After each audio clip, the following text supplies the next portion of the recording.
Influencers, content creators, vloggers. Dapat nga bang bigyan ng puwang sa professional leagues tulad ng PBA? Yan ang pinagdebatehan sa social media ng basketball fans dahil sa content creator na si Harms Hui o si Mr. Long Bomb. Napili kasi siyang maglaro sa Pilipinas Super League o PSL. Hindi lang si Mr. Long Bomb ang influencer na naglalaro sa PSL.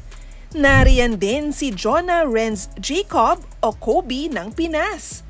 Dahil mainit na ang balitaktakan, minabuti ng One Sports na tanungin ang mga kilalang coach sa PBA tungkol sa kanilang opinyon. Uubra nga ba ang influencers sa pro leagues? Ayon kay Rain or Shine veteran mentor Yang Yao, kung isa ka mang influencer na nangangarap maging basketball player, desisyon mo na raw yan. Basta wala kang taong naipapahamak o batas na nilalabag sa pagtupad ng iyong pangarap. Ika nga, kani-kaniyang trip yan. Wala naman no? Sa akin, as long as you don't harm anybody, as long as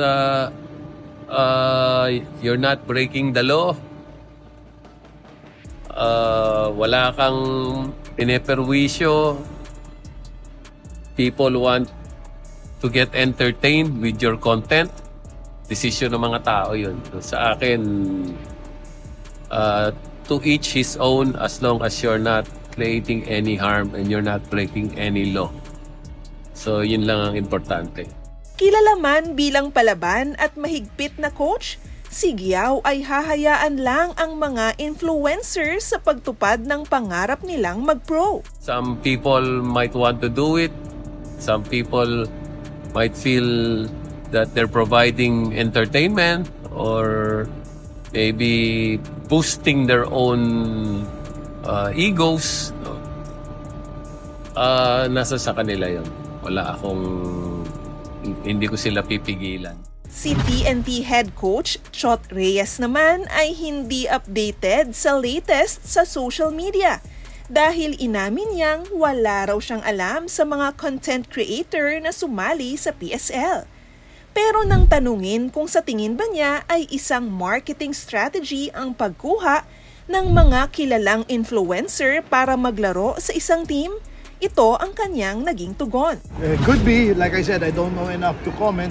But it's a free world. People can do what they want to do. Para naman kay Strong Group Athletics head coach at Converge deputy Charles Chu, tila raw hindi naiintindihan ng mga tao kung gaano kahirap ang maglaro sa pro at kung gaano kahusay ang mga manlalaro rito.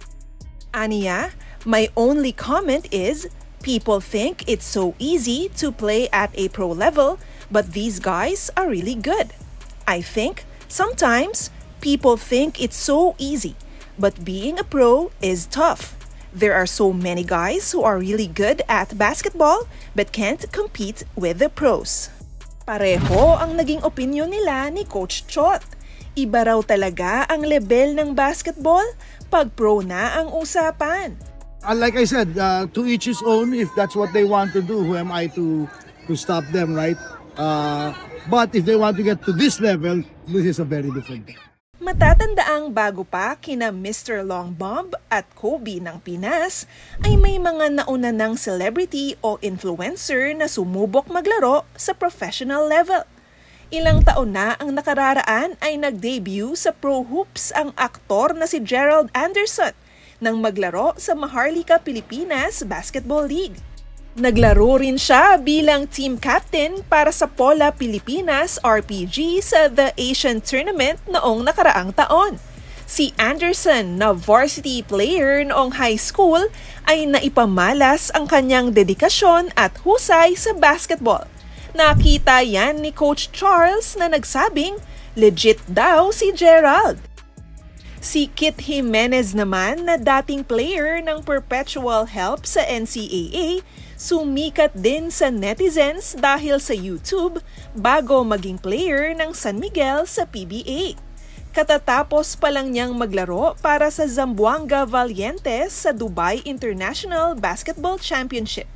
Kinikilala ni Giao ang advantage ng pagkuha ng influencers bilang parte ng marketing strategy. Iba rin kasi ang impact ng social media. Pero may payo si Coach Yeng. Pag-isipan mo muna kung nakabubuti sa'yo ang pinanonood mo o hindi. Baka naman aksaya lang yan sa oras. Ang dami ng naging kumbaga resulta ng social media, no? And ako ang pinapayo ko lang critical thinking ng mga tao. Piliin natin kung ano yung makakabuti sa atin sa mga pinapakinggan at pinapanood natin.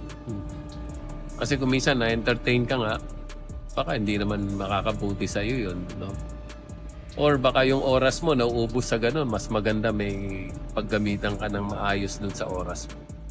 Paalala ni Coach Charles para sa mga influencer na nangangarap maging basketball player, huwag mong gagawin ito para lang sa likes o sa clout. Saad niya, if you want to pursue it, put in the work. It has to come first over getting hits of followers or viewers. When no one is watching, that's where you work on your game. At kung talagang seryoso ka sa pagtupad ng pangarap na ito, makinig ka sa tips na ito ni Coach Yeng. Kung talagang passion mo siya, kung talagang sa tingin mo that will also make you happy, no? Meron kang commitment doon sa passion mo na yon, pursue it, no? Pero we also need to be realistic, at some point malalaman mo naman na ito lang yung kaya ko, ito yung limit ko, no? Just knowing your limits and knowing when to quit, no, kumbaga, no. Pero hindi pa man nagtatagal sa kanyang pro stint ay may mensahe ng tila pamamaalam si Mr. Long Bomb. Ito na nga ba ang huling pagkakataong makikita natin si Mr. Long Bomb sa court? Sang-ayon ka ba sa kanyang desisyon kung sakaling bitawan na niya ang kanyang karera sa PSL? O tingin mo ba ay dapat mabigyan ng tsansa ang mga influencer na katulad ni na Mr. Long Bomb at Kobe ng Pinas na maipakita ang kanilang kakayahan sa pro leagues? Gaya ni na Coach Yeng, Coach Chot at Coach Charles, bigyan mo rin naman sila ng tips. I-comment mo na yan below. For more sports stories, visit onesports.ph.